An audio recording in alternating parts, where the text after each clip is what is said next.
Now, I'm thinking this dude, the menu comes or whatever, because I had never been to Ruby Tuesdays, because I'm funny in particular about eating new places, but I really like them. So I was like, I'm going to go ahead and just try this. But Norman's house, I'm like, look, we can just go over here. And keep it and have a conversation to see where it goes. But we get there and the menus come out. We get our drink and he's like, okay, do you know what you want? And I was like, I'm looking at him. He was like, oh, you should choose the chicken strips. Mind you, I'm like, how you gonna tell me what to order on a date? You get what I'm saying? Yeah. He was like, the chicken strips were good. Now, in the back of my head, I'm thinking, this nigga cheap. Excuse my language. No, you get what I'm going? Like, he is cheap. Like, come on, bro. You gonna tell me what to order? So that was a red flag.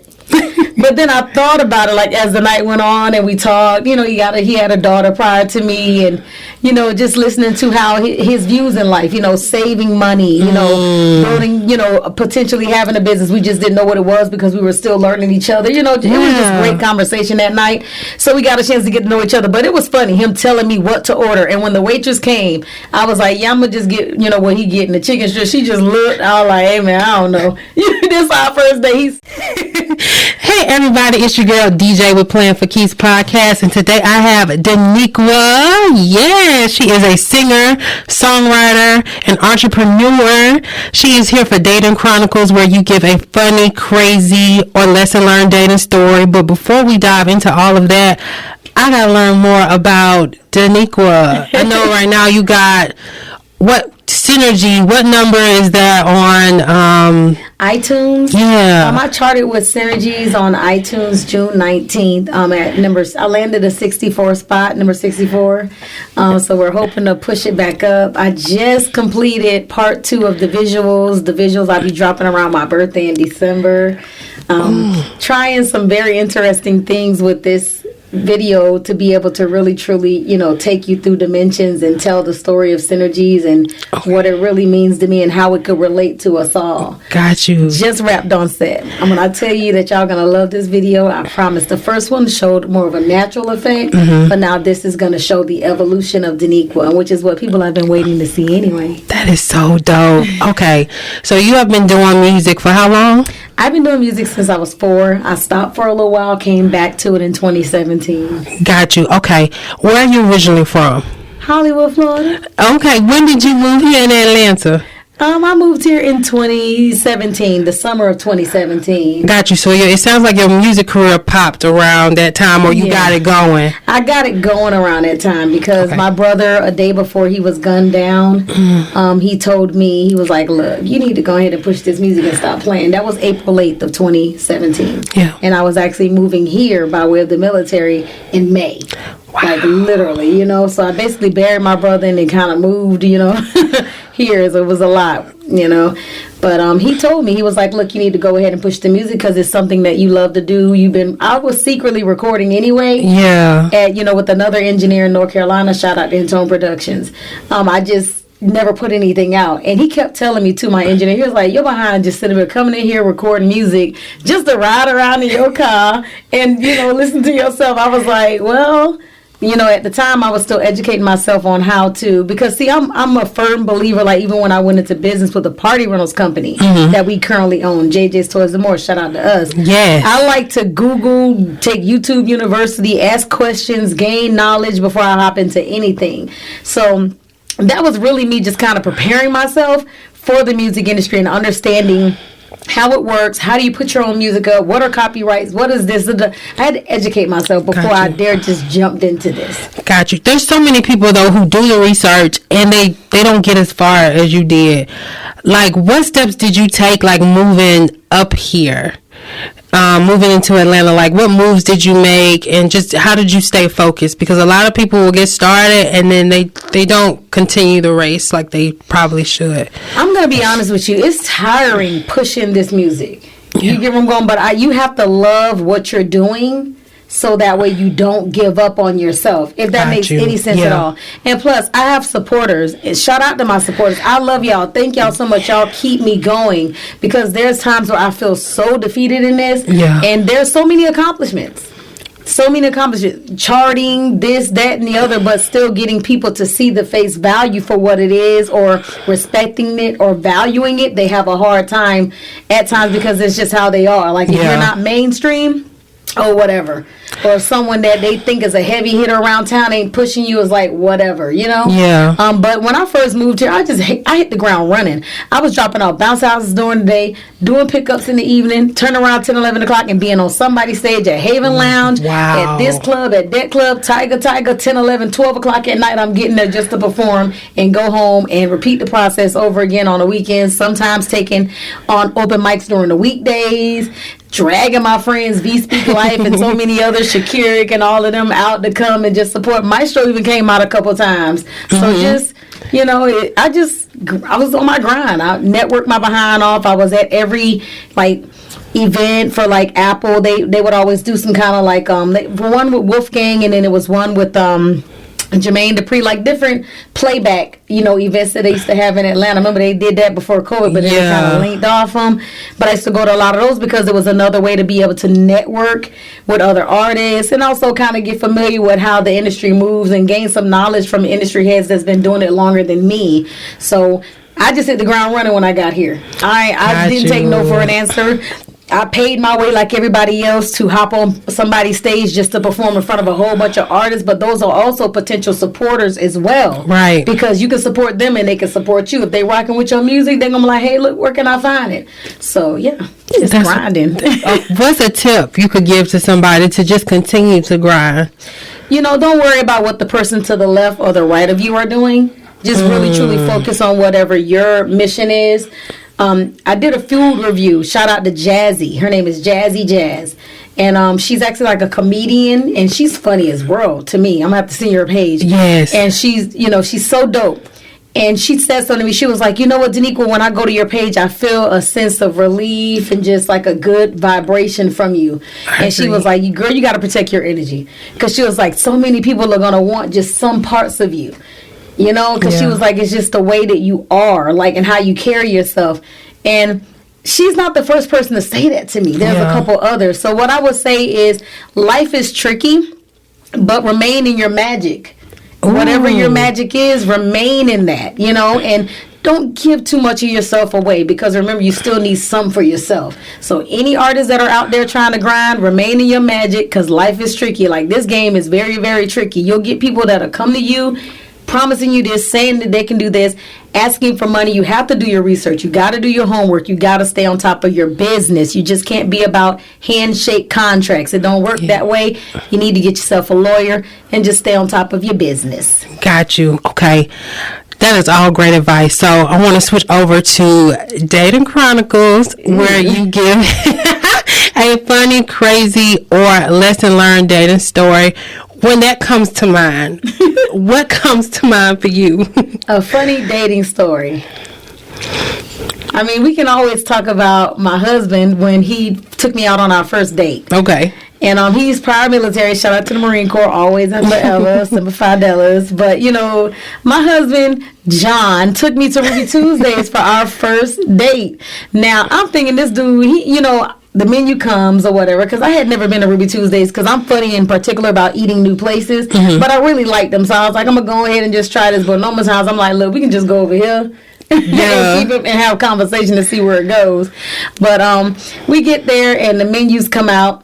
We get our drink, and he's like, okay, do you know what you want? And I was like, I'm looking, and he was like, oh, you should choose the chicken strips. Mind you, I'm like, how you gonna tell me what to order on a date? You get what I'm saying? Yeah. He was like, the chicken strips were good. Now, in the back of my head, I'm thinking, this nigga cheap. Excuse my language. Like, no, you get what I'm going? Like, he is cheap. Like, come on, bro. You gonna tell me what to order? So that was a red flag. But then I thought about it, like, as the night went on and we talked, he had a daughter prior to me, and just listening to how his views in life, saving money, building, potentially having a business. We just didn't know what it was because we were still learning each other. It was just great conversation that night. So we got a chance to get to know each other. But it was funny, him telling me what to order. And when the waitress came, I was like, yeah, I'm going to just get, what he getting, the chicken strip. She just looked. I was like, hey, man, I don't know. This is our first day. He's saying that. But what's also funny about our first date is he was driving me home. Now, I am a stickler for just really, truly being myself. So I dig my nose in public. I don't care where I'm at. And I was digging my nose on the radio, Alicia Keys' Some people want it all. Ooh, girl, sing. Yeah. And I just was digging my nose. Some people want it all, but I don't want it all. And he was like, she can sing, you can sing your behind on, but ew. But yeah, that's just me. I don't care. Got you. How did he react? He said ew. Yeah, he was like, ew. He was like, but you got a nice voice on you. I was like, thank you. He was like, but why you digging your nose? I was like, I'm just being me. But from that day forward, we felt real comfortable with each other. He would dig his nose in front of me. I would fart in front of him. Everything was all good after that. Yeah, I think that's And we bonded through digging noses, listening to Alicia Keys and farting. I believe in that. You know what? There's nothing wrong with that. I don't care what nobody say. I believe in that and try to move in that way.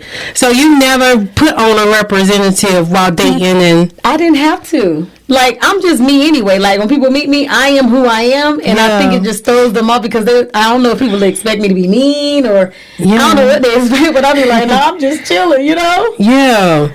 Okay, so I know you said as the night went on, you got to know him and maybe put two and two together on why he had you choose. Yeah, because now we of course, success, we're doing How good. long have y'all been together? We've been together for over 16 years. It's a long time. Yeah, so I mean, and we just do so well together. He's my Mitch to my match, and I'm his match to his Mitch. If we're gonna call it that, we stitch together well.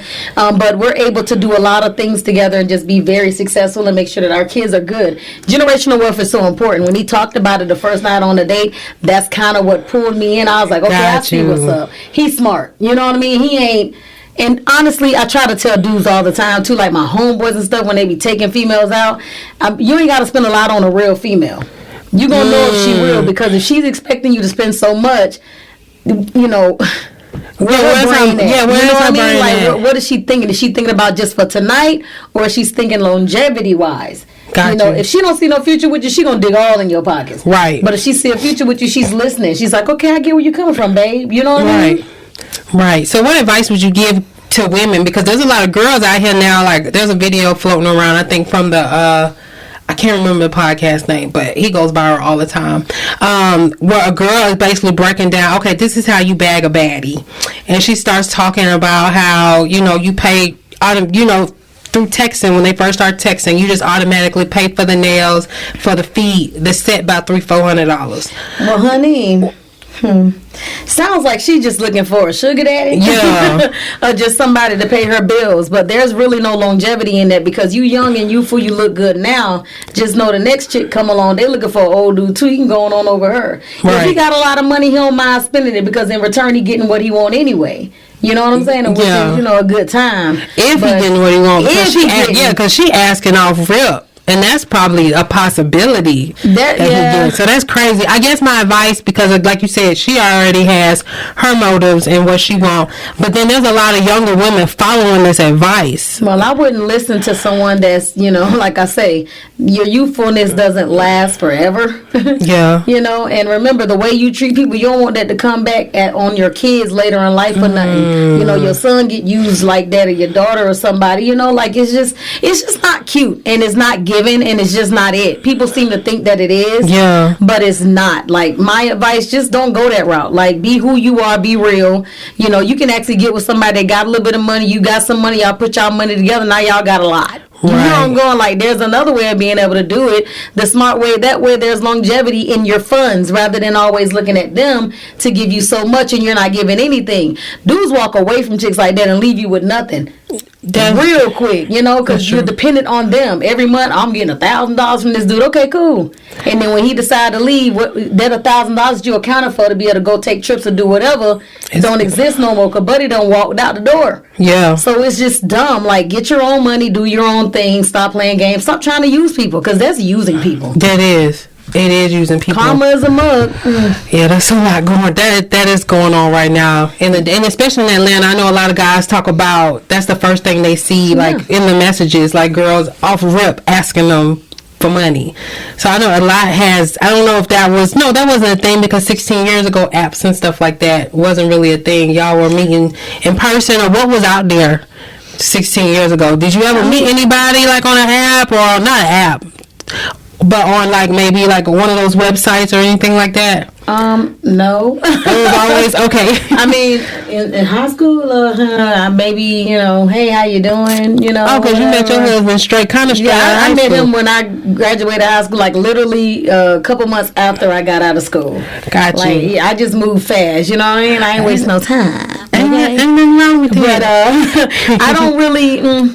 I mean, there were phone chats. Remember the group chats via the phone? Like there was like little chats you can get on the phone. I think so. Yeah, you called like the 1-800 number. And my name was A+ on there, but I wasn't trying to take nobody serious. I was just getting on there to flirt and have a good time and get off. Like I wasn't taking anybody serious. I wasn't meeting up with anybody. Yeah. I was not interested. You know, and it was like a whole bunch of like teens and young folks like me. It wasn't really no older people on there. You know what I mean? So I don't know. I mean, if you met somebody, if you liked them, you went out with them. If it worked, it did. If it didn't, you moved on. Like, you know. Got you.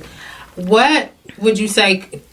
So, based off you talking about, you know, you just being yourself, it sounds like that laid the foundation for your marriage. Would you say that's kind of what has kept it going in the last few years? Or? I would say that honesty, communication, and just, you know, continuing to be who we are, even through our growth processes, because you know you kind of get to know your spouse over time, but we just, you know, learn each other, you know, learning okay, and you like that, huh? I ain't know that. Okay, cool. Like, and we just work through it because it's nothing major. Got you. What's a tip though, because sometimes something may not be super major, but it could be something that's kind of like annoying. Like, how do you work through that? I don't know. My husband loves to leave his socks on the floor in the middle of our bedroom floor.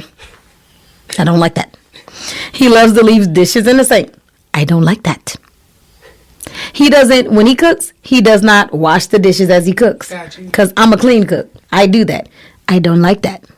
But you know, I've learned that's my husband. That's how he does it. I say something sometimes if I'm really annoyed or I'm just in my feelings, especially on my monthly, okay? But other than that, I just be like, you know what, dude? Like, you know I don't like that, but whatever. Gotcha. Because what can you do, you know? Gotcha. You're with them. Gotcha. So you're really big on choosing your battles.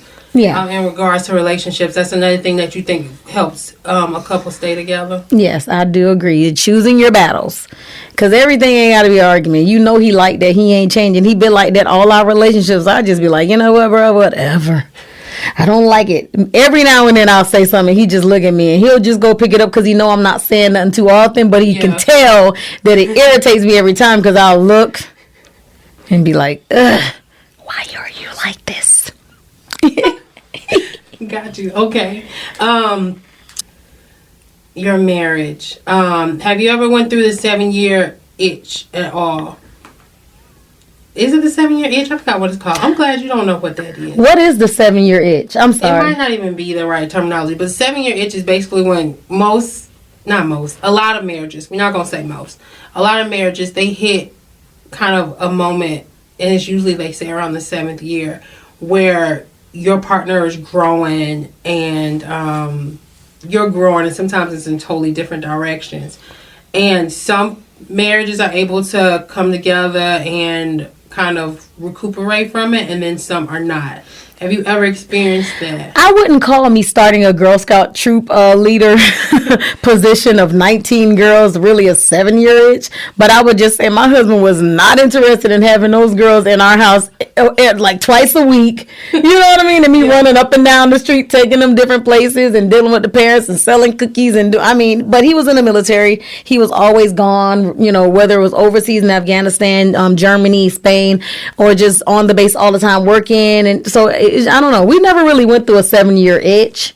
And I want to say he retired very early because he's very young, but, you know, it doesn't matter. He just retired early, you know. Gotcha. But we don't, I don't think we ever experienced that. I think it comes from, because the more people that I speak to. The only thing is, not to cut you off, is like I say, when I started the Girl Scout troop leader and he was just like, the heck is going on here? You know, and he was a little upset. He was upset for like a good 3 to 4 months looking at me sideways like, Got you. You know, but I was like, well, you know, it's for our daughter. And he was like, but 19 little girls up in here twice a week. I come home 7 o'clock. I want to go to bed. I'm trying to decompress. So, I mean, I guess that because he learned that, hey, look, I do love to do community service work. Like I do love, you know, to be able to mentor other young girls and teens and all that. And I guess that, you know, he was just like, man, I want to come home and relax. And she riding with a house full of kids, you know. Yeah, that sparked a couple arguments here and there. But for the most part, I don't think we had no issues, not that I know of. That's good. I think I speak to people who have gone through that. Most of the time, I think it's because they either did not know themselves in the beginning, or as they progress within the marriage, they begin to learn themselves. And then they get to this pivotal point in their marriage, and then they kind of clash. But it sounds like for you, like you said, you always authentic with Yeah, because when I wanted to do music, I was like, look, I'm going to go ahead and try to do this. And his main thing is, like I said, you know, hey, look, do your research, learn as much as you can so that way nobody can really jiff you or, you know. Gotcha. So, you know, just learn what you can if you're going to do this. And he actually was very helpful. Like he actually is in charge of one of my fan pages on Instagram and Facebook. Like he helps, you know, try to just help as much as he can because he wants to see me do good. When I went through a time period for like a good year and a half to where I didn't want to do nothing, and I was kind of just like going through this little whatever I was going through. You know, he was like, well, let's not stop. You ain't doing no music right now, but let's film ourselves. And we create a whole web series, Hustle Crime Unit, and a couple other things. Like we just, we find that? On my YouTube channel. You got to check me out. I play a crackhead, a grandma, a detective, and a ghetto baby mama. That is so dope, how supportive he is. Yeah. How did that help you through your slump? It really did help me because we had a good time. That's why I told him we gotta bring Hustle Crime. We gotta do another web series, because that was what, season 1. So we gotta do season 2 because it really helped me. You know, I just felt good. Also, it brought out a lot in him. Like I learned a lot about him. He's really funny, although he acts so uptight sometimes, or military-ish, you know. Yeah. But yeah, like he's funny as I don't know what. I was like, you should go into comedy. So I think that kind of helped too, because he got a chance to see that I'm very interested in whatever his dreams are too, and I would love to see him flourish in that. So he started Super Dad Comedy. So he has a little comedy page on TikTok and on YouTube where he does his thing too. And so yeah, we just get it going, and we just, you know, I used to share him a lot, but like I told him, you got to stay consistent, honey. So I keep sharing you all the time. Yeah, I know that's right. He's that. I did not know that. Yes. Mm-hmm. That is dope. Okay, so I think we kind of talked about it, but I'm gonna ask you directly. What would you say is the secret to just a good marriage, a supportive marriage? I know you talked about communication and all of that, but with anything else you can think of? Communication, but most importantly, just being okay with your spouse's flaws. Nobody's perfect. You have to accept people where they're at and for who they are. Oftentimes people get with folks and they try to change them. I appreciate my husband for never trying to change me, and I don't be trying to change him either. I just want him to pick them socks up off the floor. That's all I want. That ain't even changing them. That's beautiful. That's it. Just continue to be you, because he's very intelligent. I feel like because he's a couple years older than me, I've learned a lot from him as well. So I look at him like, hey, what else you got? You know, what else can I learn from, you know, because he has a lot of, you know, wisdom in him. And that's because his mama raised him, and his dad and his uncles was always in his ear very young. And same thing for me. My grandma raised me because my mom died when I was 8. Yeah. So I learned a whole lot very young. So people be like, man, you know, how you know so much? I used to have friends come to me for advice, and I'm like, man, but that's the problem. Because when I be needing somebody, I be like, can't call nobody because I'm supposed to know everything, you know? Yeah. Yeah. That's the toughest thing. Let me piggyback on a question on that. How do you cope and deal with that now? Well, as far as you not being, you feel like you're not able to go to friends. Have you been able to vocalize that to those people? Yeah. Taking those space? Yeah. You just don't have the capacity. Well, my cousin, she's my ear. You know, my cousin Chantal. Shout out to Chantal. She's so cute. She's pregnant right now. Oh, he's coming. He'll be here in 2 months. Oh my God. Her baby. But she's my ear, you know, but she be knowing when I'm going through. Her and my cousin Hannah, believe it or not. Like, they just be knowing if I'm going through or if I'm not feeling well. And also Nino Brown, my homeboy Nino Brown 305. Like, I don't have to talk to him every day. But he'll put up something and he know it resonates with me because then I end up liking it in the comment and he'll be liking it like, yup, bitch, I was talking to you. You know, I'll be like, because they drive me out there, you know? So, yeah, you know, shout out to my ears, you know what I'm saying? Because they're there. And then also, if they ever need me, I'm listening. Absolutely. So, yeah. Okay, that is dope. We gonna dive into these questions. Oh, let's go. Awesome. Now I gotta alter them a little bit because you've been married for so long. You can even ask me something about some old stuff. I can go there today. I'm gonna see. Okay.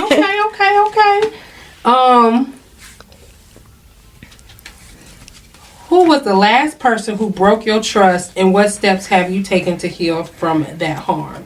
That could be a past relationship, as in like romantic, platonic, whatever, wherever you feel comfortable. Well, I'm gonna talk about friendships because you know it correlates with synergies.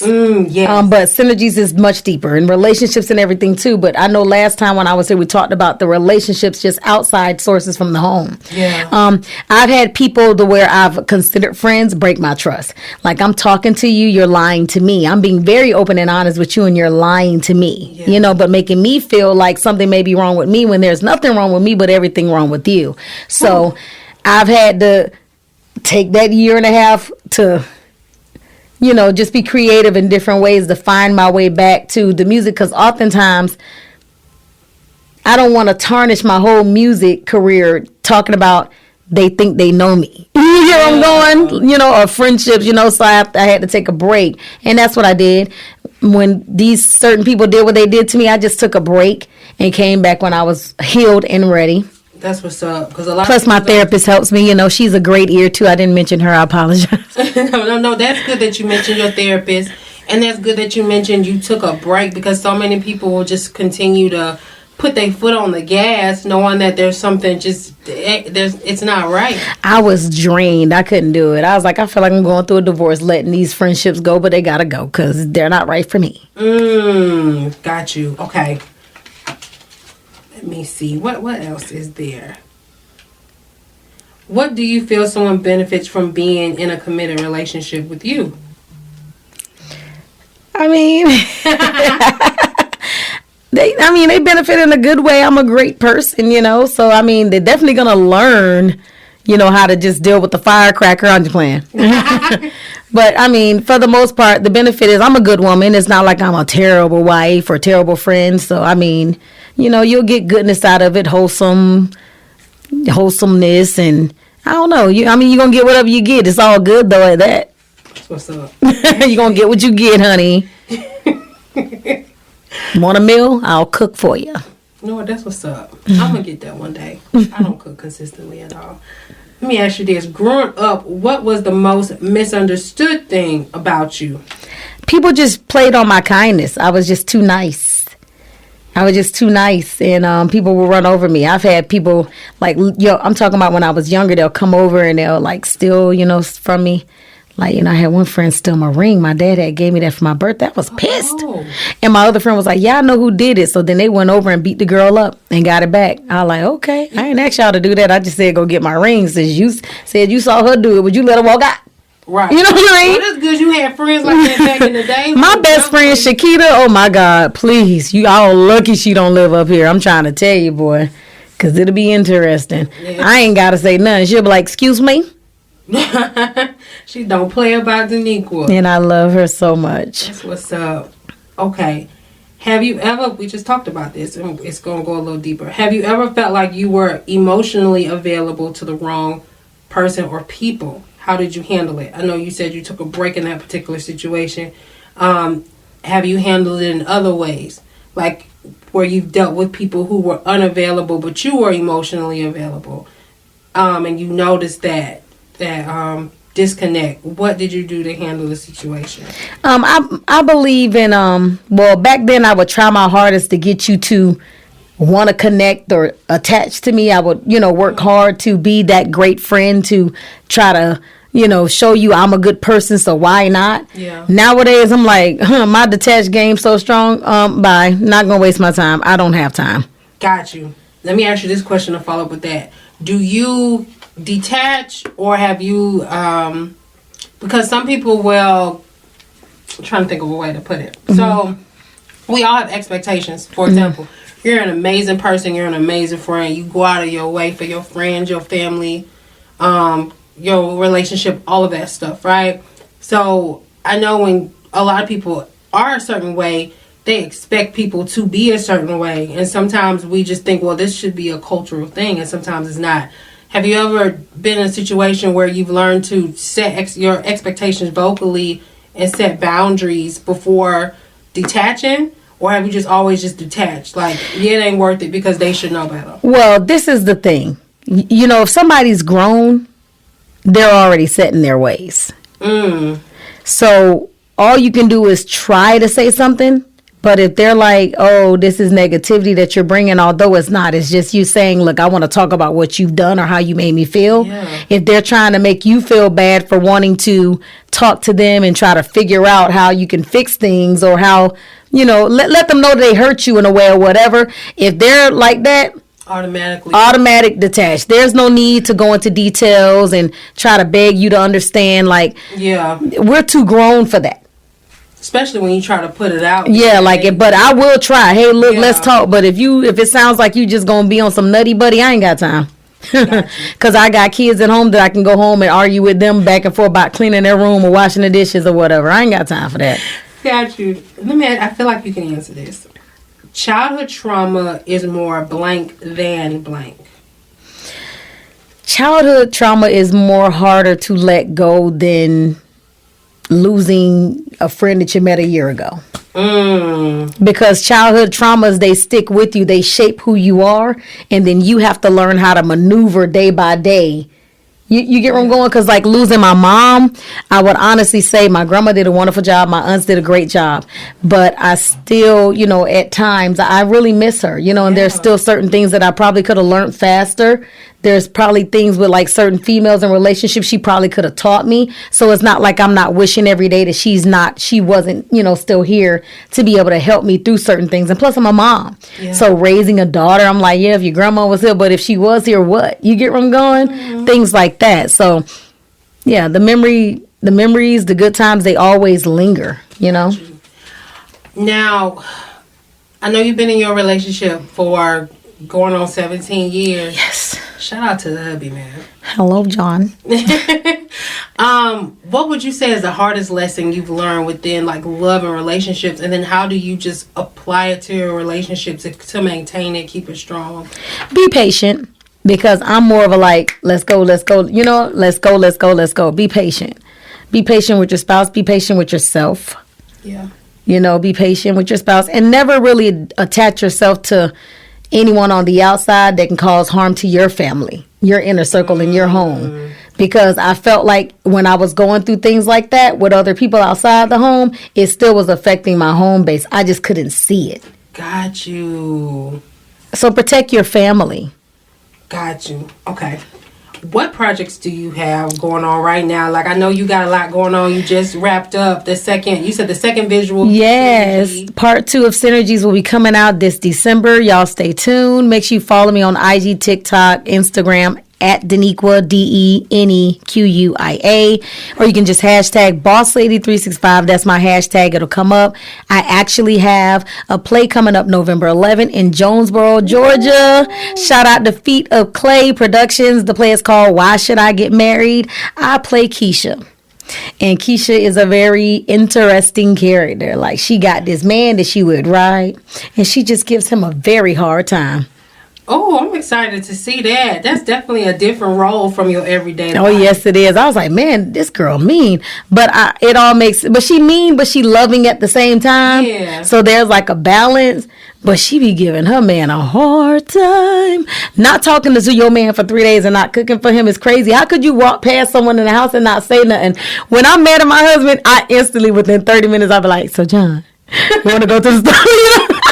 You know, I can't do that. I can't just be like, oh, I don't see you. I don't know how to, I don't know. People can do that, but I just can't. I don't know. I can't stay mad for long. Well, I definitely got to come out and support, because I would love to see you play this role. That is exciting. Come watch me play Keisha. Yes.